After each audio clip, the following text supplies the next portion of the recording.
একদিন আমরা সবাই দুনিয়া ছেড়ে চলে যাব। হয়তো কোনো গভীর রাতে ঘুমের ঘোরে নিথর হয়ে যাব। আত্মীয় স্বজন শিয়রে সে কান্নায় ভেঙে পড়বে।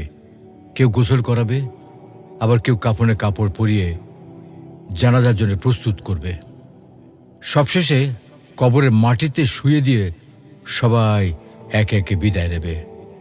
তখন আমি থাকবো একা, আর আমার সঙ্গে কি থাকবে? সঙ্গে থাকবে শুধু আমার আমল। কবরের অন্ধকারে মুনকার নাকির এসে প্রশ্ন করবে, তোমার রব কে? তোমার দিন কি? তোমার রসূল কে ছিলেন? এই প্রশ্নের উত্তর দিতে পারবো আমরা? আমরা দুনিয়ার মোহে এতটাই বিভোর যে মৃত্যুর কথা ভুলে গেছি, অথচ জীবন ক্ষণস্থায়ী। আজই সময়ে প্রস্তুতি নেওয়ার, নিয়মিত সালাত আদায়, আল্লাহকে স্মরণ এবং পাপ থেকে দূরে থাকা, আর এগুলি হচ্ছে আমাদের কবরের সঙ্গী। তো আসুন দুনিয়ার মোহ ছেড়ে আল্লাহর পথে ফিরে যাই। মৃত্যু সেই একাকী রাত আমাদের জন্য শান্তির রাত হোক।